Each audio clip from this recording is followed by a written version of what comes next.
नमस्कार, बहुत स्वागत है आप सभी का। मैं हूं आपके साथ नैना यादव, लेकर हाजिर हूं हमारा खास शो पूछता है इंडिया।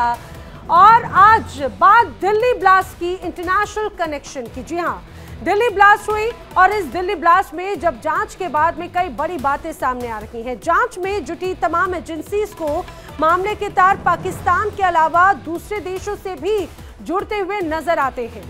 जांच के दौरान सामने आया कि डॉक्टर मुजम्मिल ने तुर्की की यात्रा की थी। सूत्रों की माने तो जांच एजेंसीज को यह शक है कि उसकी ये यात्रा जैश ए मोहम्मद के नेटवर्क से कनेक्टेड है और लौटने के बाद ही डॉक्टरों ने देश के अलग अलग शहरों में सक्रिय होने का प्लान बनाया। जांच एजेंसीज को शक है कि जैश के हैंडलर्स ने ही उन्हें देश भर में फैले जाने के निर्देश दिए और उसके बाद ही डॉक्टर्स ने फरीदाबाद, सहारनपुर और देश के अलग अलग शहरों को चुना। अब समझिए, जिस रूप में ये बड़े खुलासे हो रहे हैं वो कितनी ज्यादा महत्वपूर्ण हो जाती है। एक तरफ पीओके, पाकिस्तान अधिकृत कश्मीर में आतंकियों की एक बैठक होती है जिसमें जैश ए मोहम्मद और लश्कर ए तैयबा के कई टॉप कमांडर्स शामिल हुए। देखिए, ये जो आप तस्वीर देख रहे हैं ये पीओके की ही जमीन पर हुई इस बैठक की तस्वीर है। और इस तस्वीर में जरा आप गौर फरमाइएगा कौन कौन शामिल हुआ है। इस बैठक में शामिल हैं आतंकी, जैश ए मोहम्मद, लश्कर ए तैयबा के टॉप कमांडर्स। कोटली इलाके में हुई ये बैठक लश्कर कमांडर अब्दुल रऊफ और रिजवान हनीफ इस दौरान शामिल हुए और बाकायदा न सिर्फ वो शामिल हुए बल्कि उनका फूल मालाओं के साथ में स्वागत किया गया। माना जा रहा है कि इस बैठक में आतंकी गतिविधियों को और भी ज्यादा तेज और स्लीपर सेल्स को एक्टिव करने पर चर्चा की गई है। अब पूरे मामले की जांच जब चल रही है तो इस दौरान आतंक का फरीदाबाद मॉड्यूल भी सामने आ गया। सूत्रों का बड़ा दावा है कि बांग्लादेश से नेपाल के रास्ते ही अमोनियम नाइट्रेट विस्फोटक भारत लाया गया था और इस मॉड्यूल के पास में करीब 3200 किलोग्राम विस्फोटक पहुंचा। इनमें से 2900 किलोग्राम विस्फोटक तो बरामद कर लिया गया, जबकि 300 किलो विस्फोटक का अब तक कोई पता नहीं चल पाया है। दिल्ली ब्लास्ट के बाद से ही पीएम मोदी और केंद्रीय गृह मंत्री अमित शाह लगातार बैठकें कर रहे हैं, हालात पर नजर बनाए हुए हैं। साथ ही आगे की रणनीति पर भी चर्चा जारी है। पीएम मोदी ने दोषियों के खिलाफ सख्त कार्रवाई का ऐलान किया तो पाकिस्तान में जमकर हड़कंप भी मच गया। अब जैसा मैंने आपको बताया कि पाकिस्तान में बैठकों का दौर चल रहा है। पाकिस्तानी पीएम शहबाज शरीफ लगातार हाई लेवल मीटिंग करते हैं। शहबाज शरीफ ने पाकिस्तान के गृह मंत्री, कानून मंत्री और पूर्व प्रधानमंत्री यूसुफ रजा गिलानी के साथ में बाकायदा बैठक की है। उधर सीमा पर पाकिस्तानी सेना को अलर्ट भी कर दिया गया। साथ ही पाकिस्तान प्रशासन ने कई अहम ठिकानों की सुरक्षा भी बढ़ा दी है। लेकिन इन सबके बीच, ये तो आपने अपडेट जान लिया, और अब इन सब के बीच जरा समझिए कि राजधानी दिल्ली में हुए 10 नवंबर को इस पूरे ब्लास्ट के तार तुर्की से कैसे कनेक्ट होते हैं।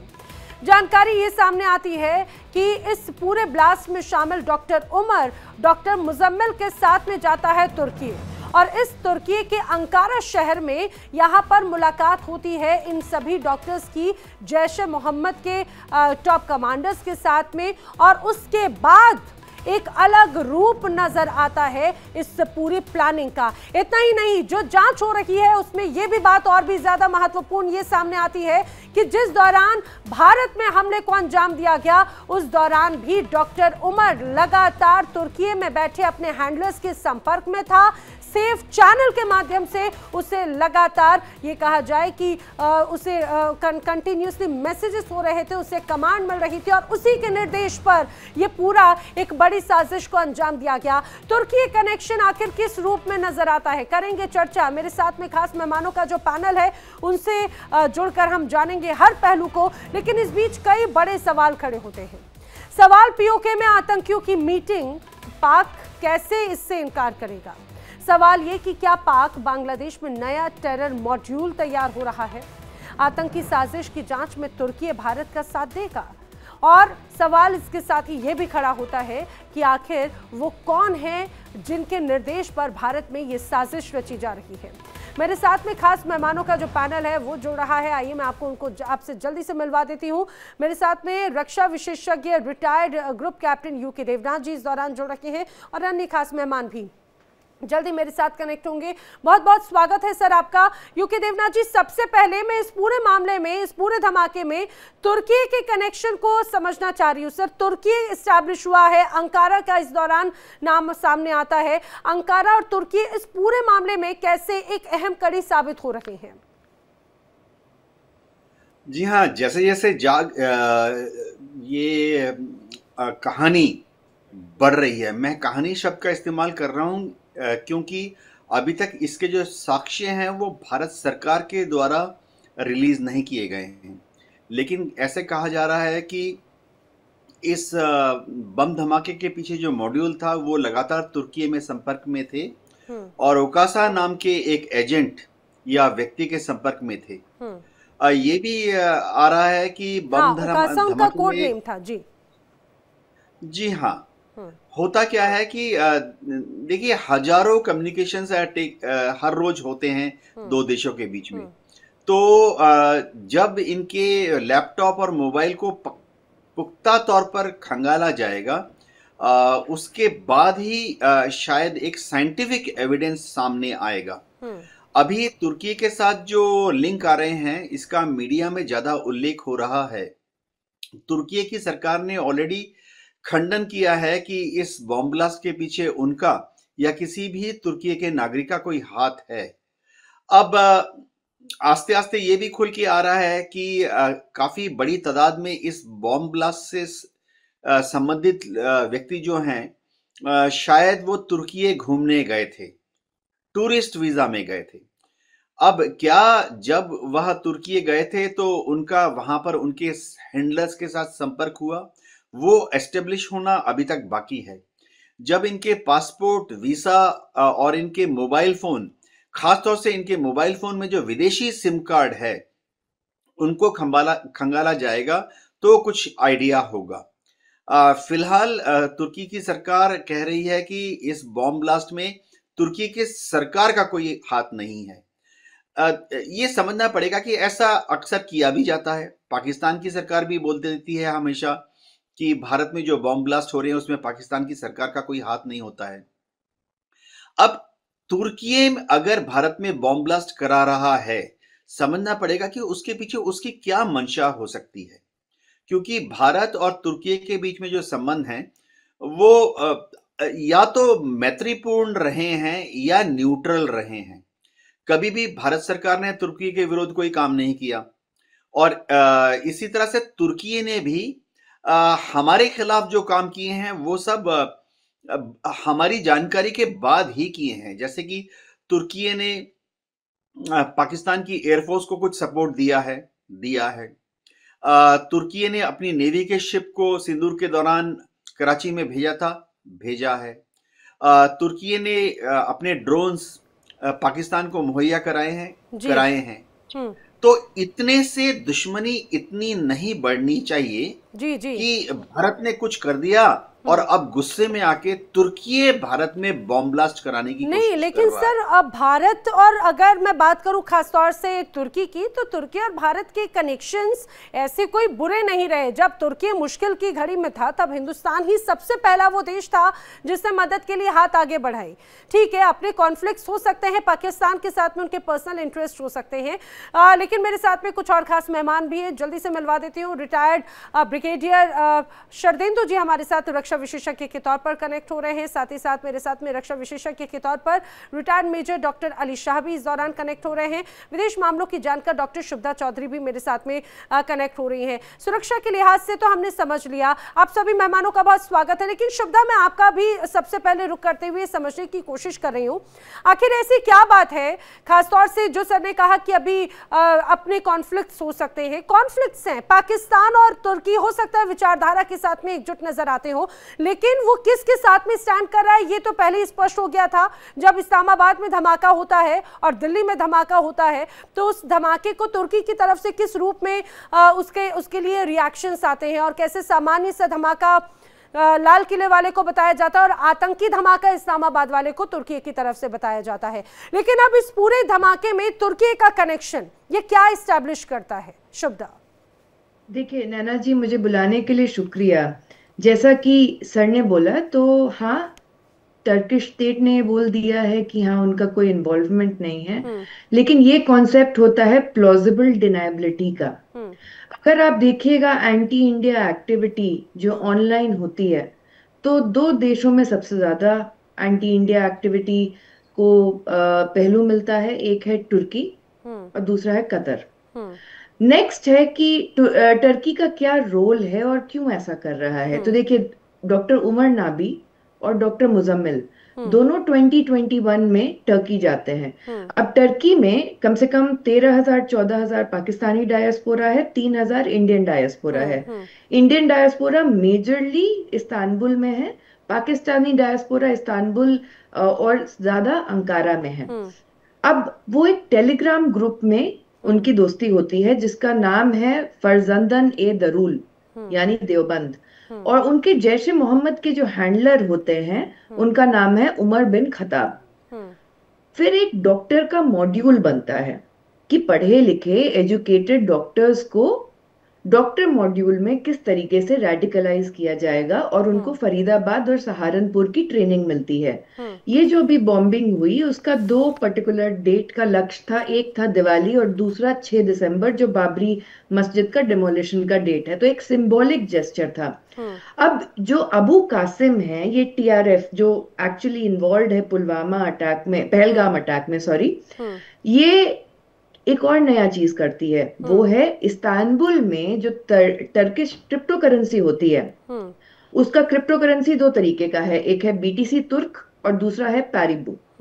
उसको हवाला के जरिए कन्वर्ट किया जाता है, 5 लाख डॉलर्स यूएस डॉलर्स को लॉन्डर किया जाता है। अब टर्की का कोई बहुत स्ट्रिक्ट क्रिप्टो करेंसी को लेके केवाईसी है नहीं। अब दूसरा आपका सवाल होगा कि टर्की ऐसा क्यों कर रहा है। ये कश्मीर इशू को बार बार रिलीजियस इशू बना के ओआईसी और सब ग्लोबल प्लेटफॉर्म्स में डालना, खासकर अर्दोगान की जो एकेपी पार्टी है उसने आर्टिकल 370 के एब्रोगेशन के बाद बहुत ज्यादा इन्फ्लुएंस पे किया। अब टर्की की जो सीक्रेट सर्विस है एमआईटी जो है इंडिया में बहुत विजिबल नहीं है, लेकिन इसका बहुत ही परसेप्टेबल प्रेजेंस है, और पाकिस्तान में आईएसआई के हैंडलर्स इंडिया के फाइल्स एमआईटी के साथ एक्सचेंज करते हैं। ये एक फैक्ट है। ये 2014 से एमआईटी का ये भी काम रहा है ये देखना कि किस तरीके से मुस्लिम आइडेंटिटी इंडिया में चेंज हो रही है, क्या ग्रीवियंसेस हैं, डायस्पोरा कैसे चेंज हो रही है, सोशो इकोनॉमिक कंडीशंस क्या हैं, और ये सब। और बहुत सारी टर्किश ऑर्गेनाइजेशंस हैं जैसे दियानत, वो दिल्ली, हैदराबाद, साउथ इंडिया में, केरला, कर्नाटका में सेमिनार्स और स्कॉलरशिप्स देती हैं। बहुत सारी ऑर्गेनाइजेशंस हैं टर्किश जैसे आईएचएच और टीका जो scholarship, medical camps, cultural programmes कराती हैं। इनका जो इकलौता मकसद है, ये जो आइडियोलॉजी है, वो आइडियोलॉजी जो है वो मरकाए हिंद के ऊपर आती है, सॉरी मरकाए हक के ऊपर आती है। इसका मतलब होता है बैटल ऑफ द ट्रूथ, जिसको वो कश्मीर के ऊपर फोकस कर रहे हैं। और जो ये लिप सर्विस करते हैं, वो गाजा के नाम पे हो या फिर सुदान के नाम पे हो, वो लिप सर्विस है ताकि वो इंडिया को इस्लामोफोबिक डेमोक्रेसी की तरह घोषित करें। और टीआरटी में अगर आप लिखना चाहें तो आप अगर गवर्नमेंट के खिलाफ लिखना चाहें तो आपको लिखने के पैसे भी मिलेंगे और प्लेटफॉर्म भी मिलेगा, लेकिन अगर आप भारत देश में कुछ अच्छा हो रहा है मुसलमानों के लिए वो लिखना चाहें, आपको प्लेटफॉर्म नहीं मिलेगा। अच्छा, देखिए, और यही बात है, कश्मीर और दक्षिण एशिया में भूमिका के तौर पर तो तुर्की का एक पुराना कनेक्शन रहता भी है। मैं जल्दी से इसी सवाल के साथ में शरदेंदु जी का भी रुख करना चाह रही हूँ। शरदेंदु जी, इसमें कोई शक नहीं, खासतौर से तुर्की की अगर बात करें तो मुस्लिम ब्रदरहुड पर ज्यादा फोकस करता है, और कई देश जो आतंकवाद से जुड़े हुए माने जाते हैं, एक तरह से उनके भी साथ में उसका कनेक्शन बड़े स्तर पर आता है। इवन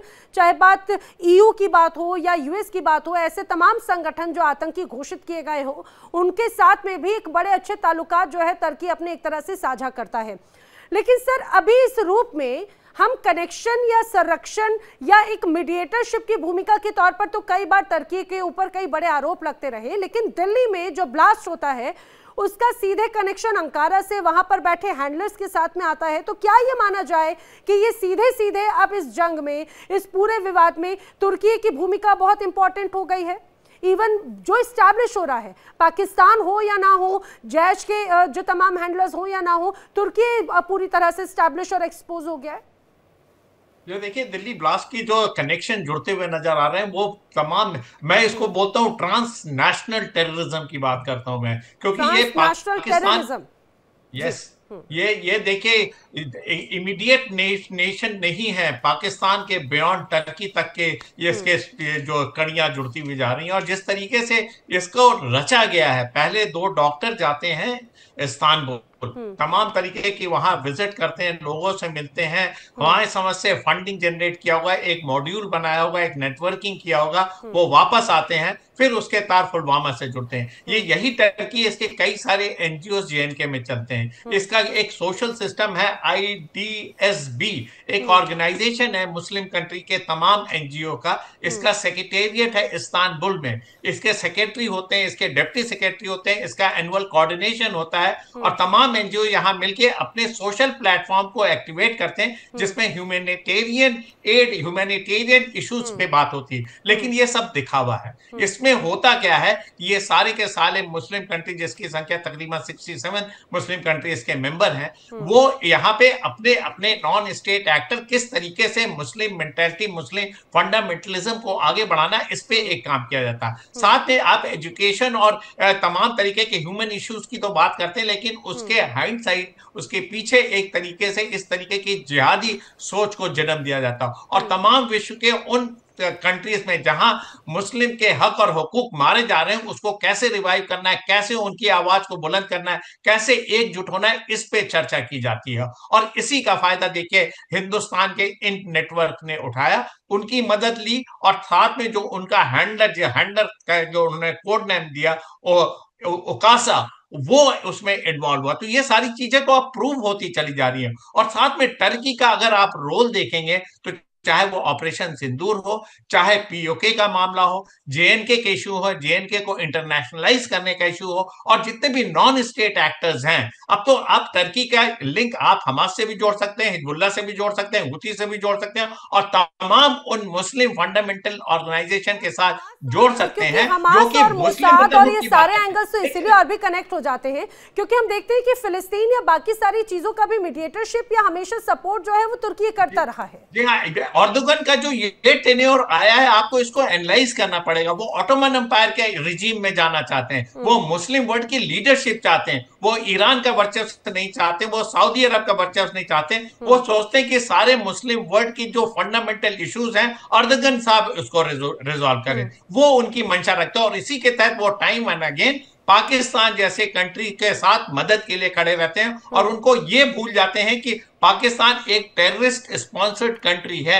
अगर आप उनकी मदद के लिए आएंगे तो आपके भी दामन में छींटे लगेंगे। और आज की डेट में मेरा मानना है कि तुर्की के साथ हमारे डिप्लोमेटिक रिलेशन न्यूट्रल रहे, बल्कि हमने उनकी ज्यादा मदद की है, उनका रिएक्शन हमारी तरफ से कम है, तो उसको रीलुक करने की जरूरत है। और वर्ल्ड के तमाम देश, चाहे यूनाइटेड नेशन हो, चाहे यूरोपियन यूनियन हो, चाहे नाटो हो, चाहे north and south American countries हो, आपको देखना पड़ेगा कि तुर्की की क्या रोल होने चला जा रहा है। ये जो आज की डेट में लिंक स्टैब्लिश हुआ, ये एक खतरनाक लिंक है। और हिंदुस्तान में इनकी संस्थाएं, इनके एनजीओ हिंदुस्तान में बहुत ऑपरेट करते हैं। As long as it is for the cultural, social and economic and education point of view, perfectly alright. लेकिन जब आप आतंकवादियों की मदद करने लगते हैं, उनके सिंपैथाइजर बन जाते हैं, उनको एक उनको टूल किट की तरह इस्तेमाल करना शुरू करते हैं, तो वो एक अपने आप में गलत विधा हो जाती है। और यहाँ पे हिंदुस्तान की डिप्लोमेसी को चेक करना पड़ेगा। पूरे मामले में ये तो पूरा टूल किट बनता हुआ ही नजर आता है, क्योंकि देखिए एक तरह से इस पूरे मामले में जब बड़े खुलासे आते हैं, मोडस ऑपरेंडी जब सामने आती है,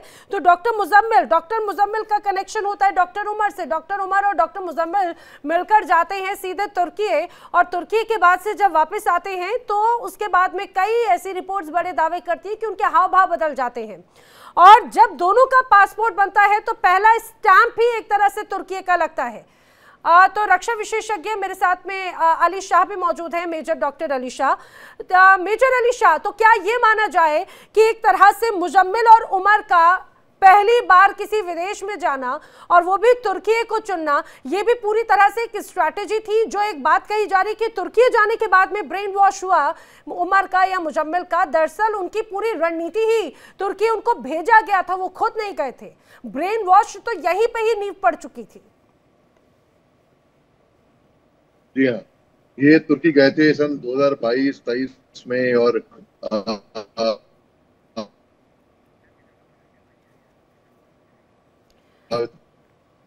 मैं अली शाह, आपकी आवाज क्लियर नहीं आ रही, मैं आपका दोबारा रुख करती हूँ। इसी सवाल के साथ में मैं जल्दी से रुख कर रही हूँ यूके देवनाथ जी का। यूके देवनाथ जी, जिस तरह से ये पूरा इस्टेब्लिश होता है, बार बार इस मॉड्यूल का जिक्र होता है, फरीदाबाद मॉड्यूल का जिसे नाम दिया जा रहा है, इसके तो ऐसा लगता है कि जड़ें बहुत पहले ही रख दी गई थी। अब वो जड़ें कहाँ रखी गई? क्या वो जड़ें एक तरह से उनका ब्रेन वॉश जम्मू कश्मीर में ही हो गया, या फिर दिल्ली एनसीआर में हो गया, फरीदाबाद में पढ़ाई के दौरान हो गया, यूपी में कहीं पर हो गया जो सीधे, या फिर क्या तुर्की में हो गया? नैना जी, होता यह है कि भारत में बड़ी तादाद पर फंडिंग होती है, लेकिन वो ऑफिशियली फंडिंग होती है, जिसमें रिजर्व बैंक ऑफ इंडिया में फंड्स आते हैं, हमारे जो सरकारी बैंक है उसमें फंड्स आते हैं विदेशों से, और फिर वो फंड डाइवर्ट किया जाता है अलग अलग मदरसों के लिए, वेलफेयर के लिए, चैरिटी के लिए, मुस्लिम एनजीओज भी हैं उसमें शामिल।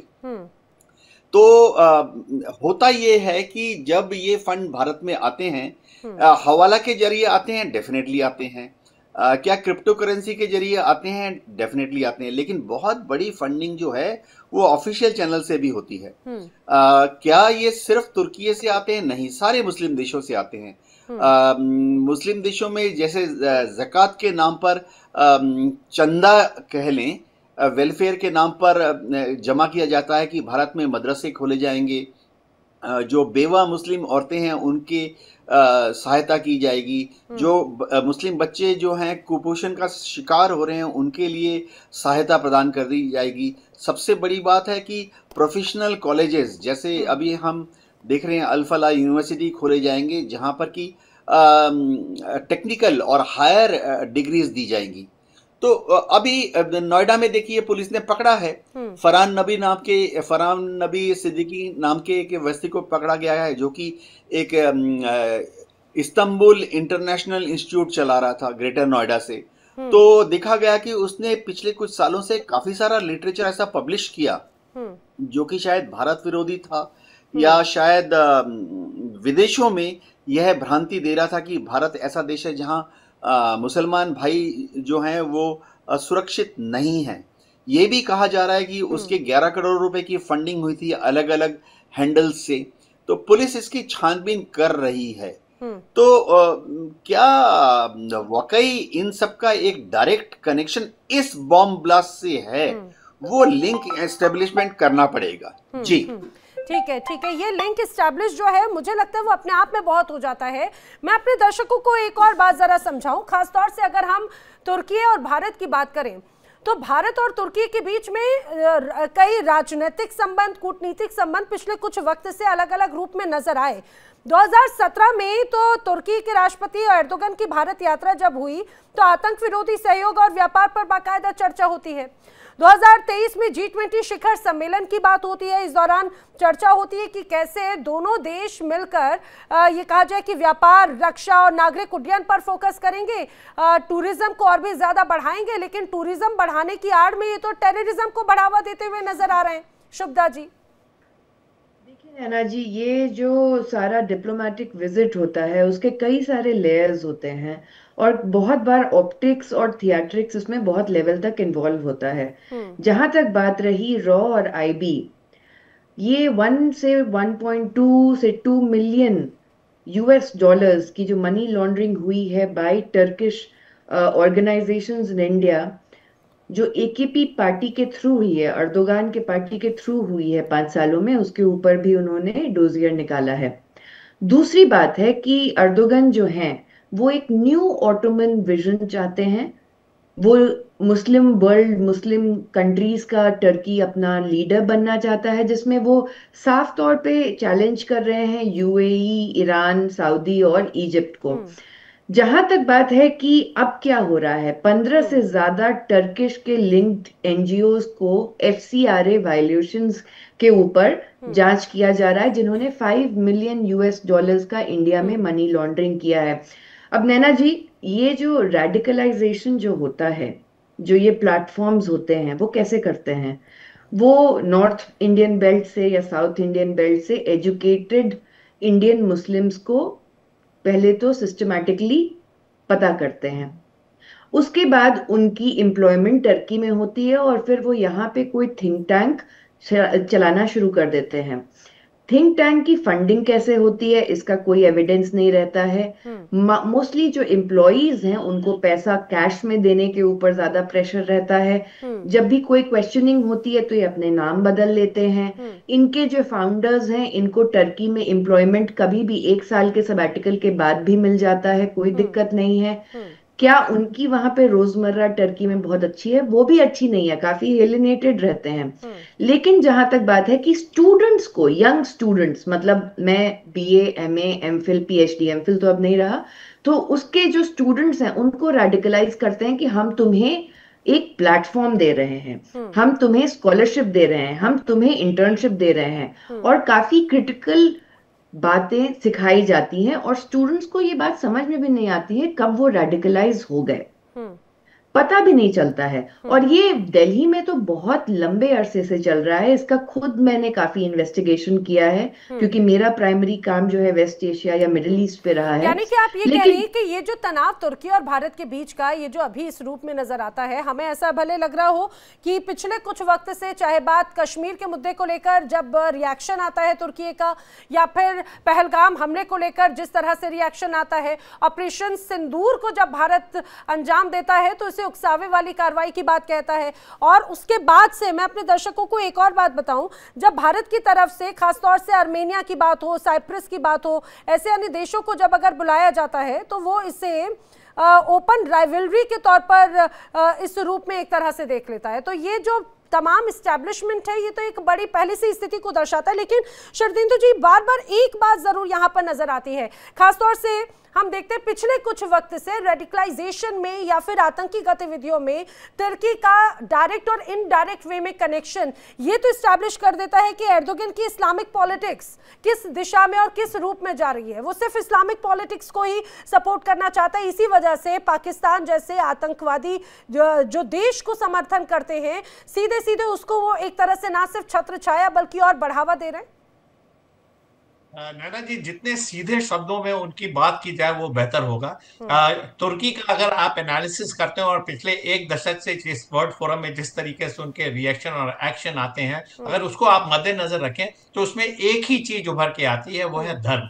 इस्लामिक, जहां इस्लाम इन्वॉल्व हो गया उसके वो प्रणेता बन जाते हैं, चाहे वो सही हो गलत हो, हर चीज को जस्टिफाई करें। नहीं तो इनकी कोई वजह नहीं है कि पीओके के मामले में वो पाकिस्तान का साथ दे, जेएनके के मामले में पाकिस्तान का साथ दे, कोई वजह नहीं बनती। सिर्फ वजह क्या है? धर्म। इससे इनको ऊपर उठना होगा। देखिए, तुर्की में भी तमाम तरीके की प्रॉब्लम है। ये वही तुर्की है जिसने साइप्रस के, नॉर्थ साइप्रस को कैप्चर करके रखा हुआ, और आज से नहीं 2 दशकों से 3 दशकों से वहां पे उनकी प्रेजेंस है और वो वहां छोड़ने के लिए तैयार नहीं है। तो तमाम तरीके की ऐसी गतिविधियों में वो भाग लेते हैं जिसमें धर्म इन्वॉल्व होता है, जिसमें मुस्लिम फंडामेंटल इन्वॉल्व होता है, तो उसको उन्हें चेक करना पड़ेगा। और इसी वजह से इस बार वो इलेक्शन हारते हारते बचे। सेकेंड राउंड में इलेक्शन हुआ तब जाके उनकी सियासत आई, अदरवाइज वो 2 इलेक्शन हार गए थे। लेकिन मेरा कहने का मतलब यह कि तुर्की को अपना ये पर्सपेक्टिव चेंज करना पड़ेगा। देखिए, धर्म के नाम पे अगर ऐसी सियासत होती तो सिर्फ सारे मुस्लिम देश एक ही कंट्री होते, सारे क्यों करना पड़ेगा? तुर्की को ऐसी क्या मुसीबत आपको ऐसा लग रहा है? क्या ऐसा लग रहा है कि तुर्की अब एक्सपोज हो रहा है इस रूप में बार बार अपनी इस्लामिक पॉलिटिक्स को बढ़ावा, इस इमेज को बढ़ावा देते हुए? देखिए, एक्सपोज तो वो हो रखा है, लेकिन उसको एक बहुत बड़ा सपोर्ट है उसके साथ, मुस्लिम कंट्री का बहुत बड़ा सपोर्ट है। और दूसरा, नाटो का भी मेंबर है वो। आप पूरी तरीके से उसको वहां से हटा नहीं सकते हैं। नाटो की सदस्यता है, मुस्लिम वर्ल्ड में उसका एक डिफरेंट पर्सपेक्टिव। नाटो कंट्री एक तरीके से सोचते हैं, टर्की अलग तरीके से सोचता है। वो अपने आप को हर एक फ्रंट पे इस तरीके से इन्वॉल्व करके रखा हुआ कि आज की डेट में उसकी खिलाफत अगर अमेरिका या नाटो कंट्री मिलकर करेंगे तभी पॉसिबल है। पहली चीज तो उनको अपने इस जो वैश्विक आउटलुक आपका होता है किसी भी कंट्री का, उसको चेंज करने की जरूरत है। आप सिर्फ धर्म के नाम पे हर एक चीज को जस्टिफाई नहीं कर सकते। धर्म के नाम पे पाकिस्तान के टेररिस्ट मेंटालिटी और टेररिस्ट स्टेट होने का जो दावा पूरे विश्व के तमाम देश करते हैं, उससे आपको सहमत होना पड़ेगा और आपको उन सारे तत्वों को खिलाफत करनी पड़ेगी जो टेररिज्म में विश्वास रखते हैं। आपको 7 अक्टूबर की जो हमास का हमला था उसको भी कंडेम करना पड़ेगा। आपका जो रेडिकलाइजेशन वहां वो रखा है पूरे मिडिल ईस्ट का, उसको भी चेक करना पड़ेगा। ISIS का भी आपको खिलाफत करनी पड़ेगी और लश्कर तोयबा की भी और वो खिलाफत करनी तरक्की पड़ेगी। करेगा नहीं, मुझे लगता है सर वो तरक्की करेगा नहीं, क्योंकि एक तरफ ये भी जिस रूप में अभी तुर्की की भूमिका नजर आती है, तुर्की तो ऐसा लग रहा है कि वो अब आतंक या आतंकवाद का एक तरह से नया लॉन्च पैड बन गया है पाकिस्तान की तरह। इसीलिए मैंने बोला था ट्रांसनेशनल टेररिज्म की हमने बात की थी। इंटरनेशनल टेररिज्म की कैटेगरी में ये दिल्ली की घटना जाती है, क्योंकि अगर पाकिस्तान के बियॉन्ड अगर आप देख रहे हैं कि कौन से एलिमेंट इसमें इन्वॉल्व हैं, तो कहीं ना कहीं आपको एक बांग्लादेश को भी नजर में रखना पड़ेगा, एक तुर्की को नजर में रखना पड़ेगा, और सर मुझे लग रहा है नेपाल को भी रखना चाहिए, नेपाल को हमें नहीं भूलना चाहिए। हाँ, नेपाल एक ओपन पोरस बॉर्डर है, वहां से हमारे यहाँ इन्फिल्ट्रेशन होता है, सामान आते हैं, आवागमन होता है तमाम, लेकिन वहां की आम जनता इस तरीके से रेडिकलाइज नहीं है। मैं वहां की आम जनता में जिस तरीके से सरकारी प्रभाव मिल रहा है बांग्लादेश में, आज की डेट में मोहम्मद यूनुस सरकार बांग्लादेश को रेडिकलाइज करने के लिए है। पाकिस्तान में रेडिकलाइजेशन चल रहा है, टर्की में रेडिकलाइजेशन चल रहा है, तमाम नॉन स्टेट एक्टर इसमें बढ़ के हिस्सा ले रहे हैं। जो आप फंडामेंटलिस्ट हैं, जो इस्लामिक फंडामेंटलिस्ट को कंडम करते हैं, आप उनके अगेंस्ट आवाज बुलंद करते हैं, इससे हमारा ऑब्जेक्शन है। और नेपाल, आपने ठीक बोला कि वहां से आवागमन है, हमारा पोरस बॉर्डर, लोग आते जाते, लेकिन वहां की सरकार इस तरीके के फंडामेंटलिस्ट सोच को बढ़ावा नहीं देती। और सर आपने चूंकि ढाका का जिक्र किया, ये अपने आप में बहुत एक सोचने विचार करने वाली बात है। मेजर अली शाह भी हमारे साथ में इस दौरान जुड़ रहे हैं। अगर मेजर अली शाह आप तक मेरी आवाज पहुंच रही हो तो इसी एंगल को जरा समझाइए कि ढाका, नेपाल, टर्की और ये एक तरह से क्या पाकिस्तान की तरह आतंक के नए लॉन्च पैड बन गए हैं, खासतौर से जो बड़ा स्टैब्लिश यहाँ पर ये पूरा कनेक्शन होता है। अंकारा, उकासा उनका हैंडलर जो सीधे टर्की में बैठकर यहाँ पर हैंडलर्स को, यहाँ पर डॉक्टर उमर या मुजम्मिल, इन सभी को कमांड दे रहा था। मेजर अली शाह,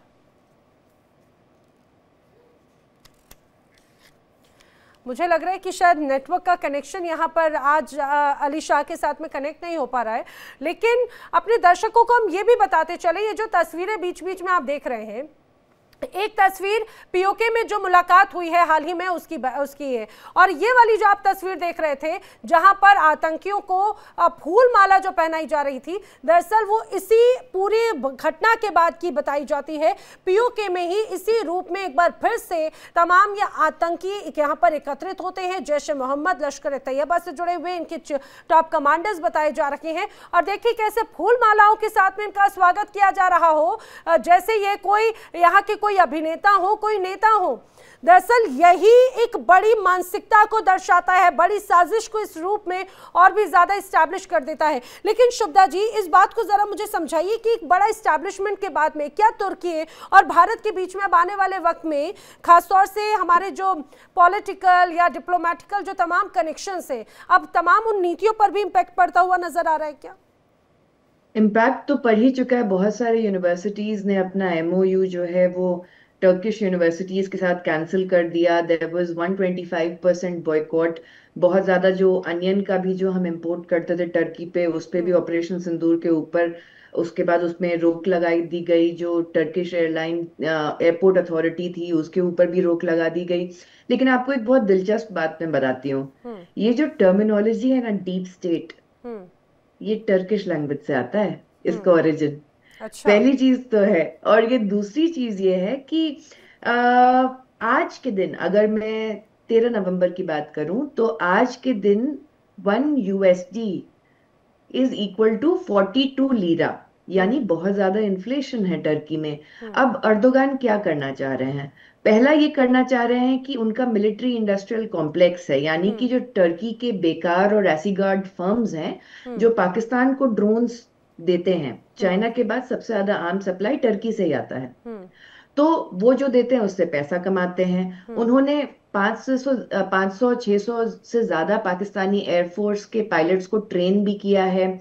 उसके बाद इसी अर्दोगान जो हैं, इनके खिलाफ मार्च 19 को बहुत जबरदस्त एंटी करप्शन प्रोटेस्ट होता है, क्योंकि इन्होंने इस्तांबुल के मेयर को गिरफ्तार कर लिया। एक दिन के अंदर 1400 से 1500 लोगों को अरेस्ट कर दिया जाता है। ये ऑल ओवर टर्की होता है। सितंबर में 14 सितंबर को फिर अर्दोगान के खिलाफ प्रोटेस्ट होता है, मेनली अंकारा में।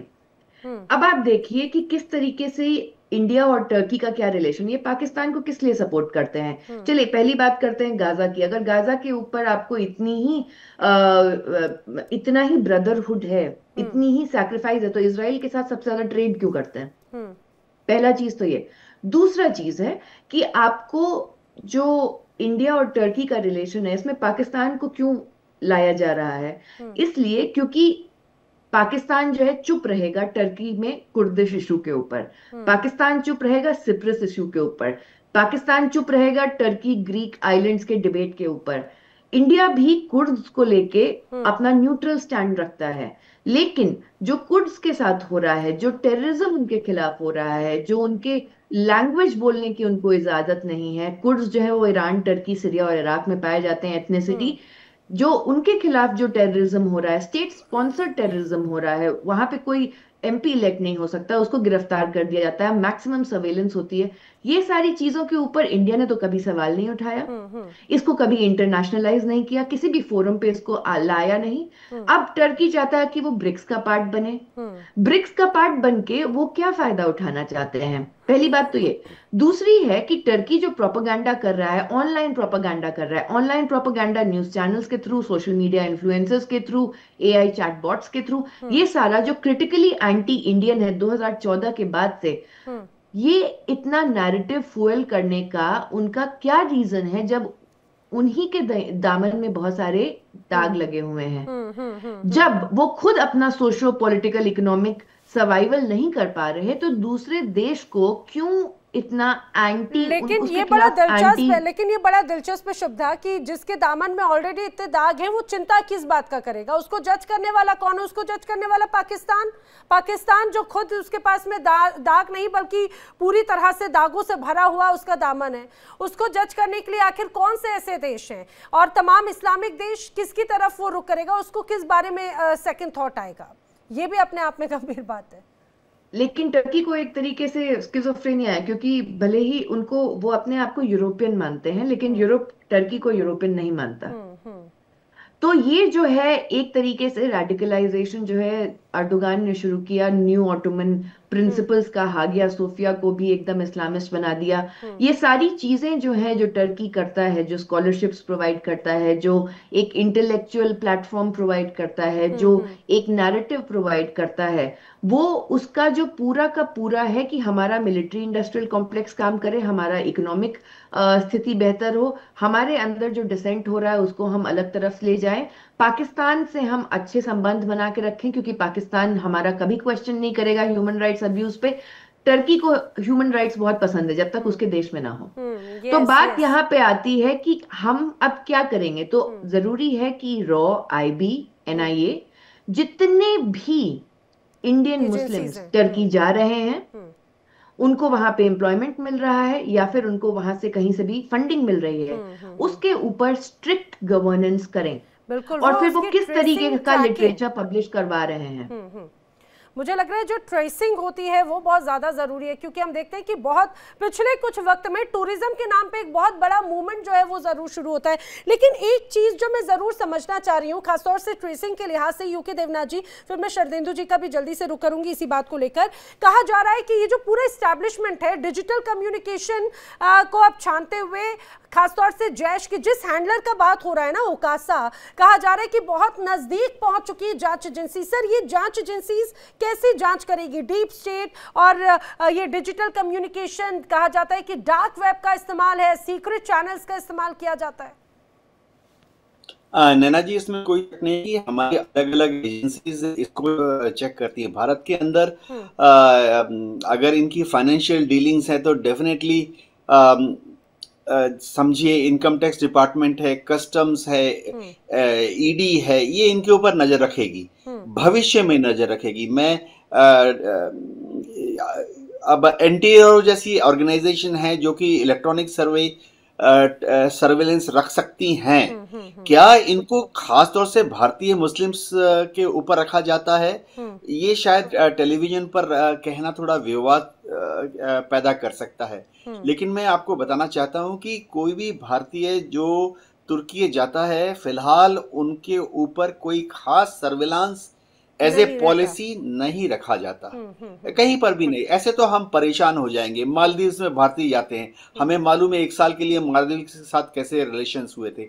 बांग्लादेश में आज की तारीख में भी सैकड़ों बिजनेसमैन भारत से हर रोज बांग्लादेश जाते हैं। अगर हम उनके ऊपर नजर रखना शुरू कर देंगे तो इंटेलिजेंस एजेंसीज को दूसरा काम करने का मौका ही नहीं मिलेगा। बिल्कुल। देखिए, लॉन्ग टर्म रिलेशंस की बात होती है। ये 1 साल में क्या हो गया, 6 महीने में क्या हो गया, 3 महीने में। तुर्की के, क्योंकि मैं एयरफोर्स में था, उस एक्सपीरियंस से बताना चाहता हूँ। देखिए, मैं खुद फाइटर पायलट था। 1965 की लड़ाई जब हुई तो तुर्की ने अपनी एयरफोर्स के विमान को भेजा था पाकिस्तान में। ठीक है, उनको लगता है कि पाकिस्तान उनका भाई है या छोटा भाई है। और 1965 के बाद 1971 में भी उन्होंने ऐसा किया कि उन्होंने अपनी एयरफोर्स के पायलट्स को भेजा और उन्होंने सैबर जेट को वहां पे डिप्लॉय किया कराची में।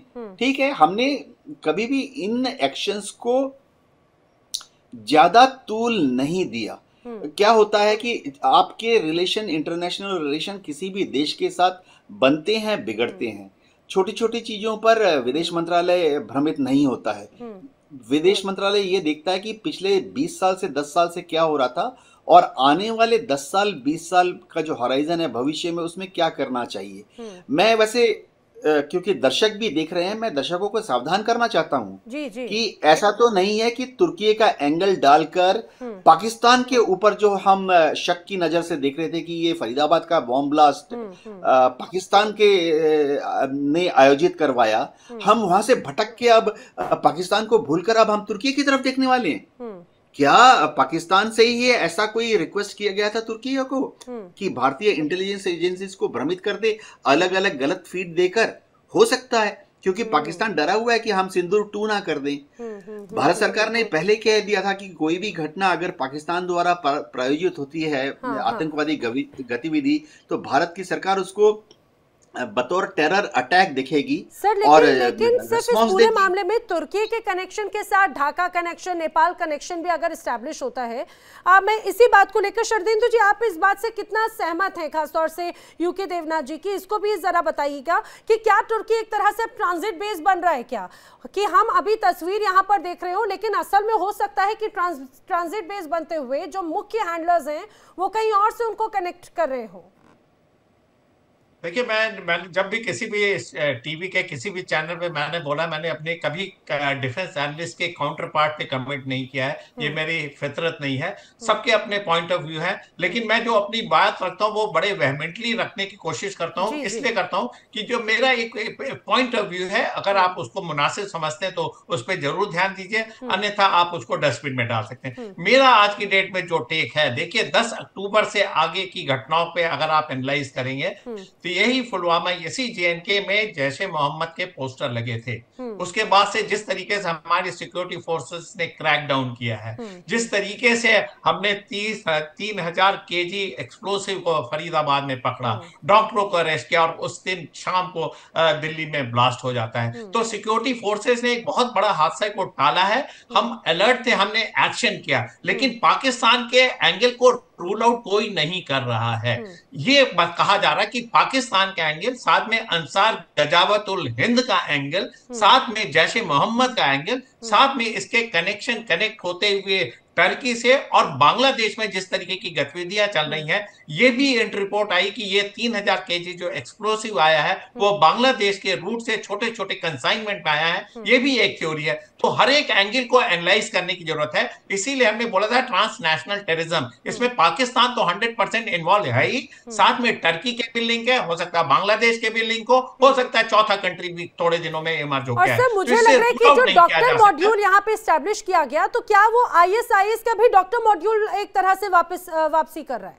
एब्सोल्युटली ISKP, IS तमाम तरीके के ऐसे नॉन स्टेट एक्टर हैं जो इस तरीके के जिहादी एंगल के साथ इस तरीके के टेररिस्ट एक्ट कर रहे हैं। दिल्ली में इस तरीके का एक्शन होना और हिंदुस्तान को जिस तरीके से इंसर्कलमेंट पिछले कुछ 4-5 सालों से किया जा रहा है, जिस तरीके से एंटी इंडिया एक नैरेटिव चलाया जा रहा है इस रीजन में, जिसमें अमेरिका भी बहुत बड़ा साथी है पाकिस्तान का, और जिस तरीके से हिंदुस्तान और अफगानिस्तान की दोस्ती बढ़ती जा रही है, हिंदुस्तान का अलाइनमेंट ईरान और अफगानिस्तान के साथ बढ़ रहा है, पाकिस्तान में अजब तरीके की खलबली मची हुई है। हर एक एक्शन पाकिस्तान में आज की डेट में हिंदुस्तान को ब्लेम किया जाता है, और उसकी शय पूरी तरीके से अमेरिका द्वारा मिल रही है, इसमें मेरे को कोई शक नहीं है। और साथ में टर्की का एंगल जो हम एनालाइज कर रहे हैं, ये एक बहुत बड़ा मॉड्यूल है। देखिए आज की डेट में जितने भी फाइनेंशियल लिंक है वो बैंक ट्रांजैक्शन नहीं है, क्रिप्टो करेंसी का है, कोई ट्रेस आप कर नहीं सकते, मल्टी चेन का इस्तेमाल किया जाता है। एक कार जो खरीदी गई और बेची गई, जब उसमें 4 और 5 चेन लगा दी जाती है, तो क्रिप्टो करेंसी का कनेक्शन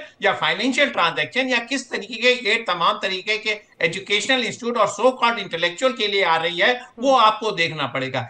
इसको ट्रेस करने की जरूरत है और अंडर सर्विलेंस रखने की जरूरत है, और तमाम तरीके के इंस्टीट्यूशन, ये कहना बहुत आसान है, मुश्किल काम है, लेकिन अंडर सर्विलेंस रखें। जिस तरीके के तमाम एनजीओ ऑपरेट हो रहे हैं, स्पेशली जेएनके और तमाम ऐसे सेंसिटिव इलाके में, उसको अंडर सर्विलेंस रखें, उसकी फंडिंग के निकल। शुरुआत में जब ये गवर्नमेंट आई थी, उन्होंने एनजीओ को एक नकेल लगाने की कोशिश की थी। हिंदुस्तान इतना बड़ा देश है, इतने सारे एनजीओ चल रहे, इट इज इम्पॉसिबल।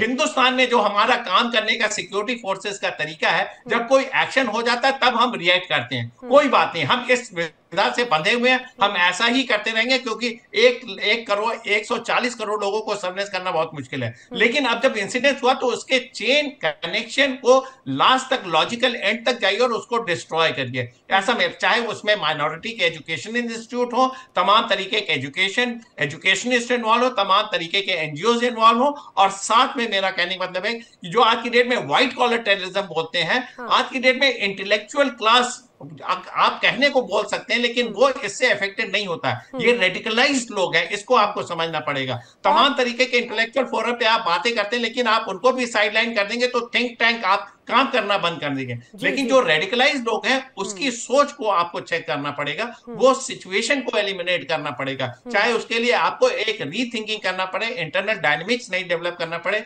आपको डिप्लोमेसी के नए आयाम लाने पड़े, वर्ल्ड का किस आपका अलाइनमेंट क्या बन रहा है उसके बारे में सोचना पड़े। ये एक डेंजरस ट्रेंड है, हिंदुस्तान टाइम एंड अगेन इससे सफर कर रहा है, और मैं हर फोरम में बोलता हूं कि ऑपरेशन सिंदूर का इफेक्ट कुछ पड़ा नहीं है, और इसके इफेक्ट को डाइल्यूट करने के लिए सिर्फ एक कंट्री जिम्मेदार है, वो है अमेरिका। और साथ में पाकिस्तान में जिस तरीके की जिहादी सोच चल रही है, पाकिस्तान में कोई टेररिस्ट एक्ट, कोई भी एक्शन होता, चाहे टीटीपी करे, चाहे कोई करे, चाहे बीएलएफ करे, उसकी जिम्मेदारी हिंदुस्तान और जो असीम बदला लेने के लिए हिंदुस्तान में ऐसे एक्शन करते हैं।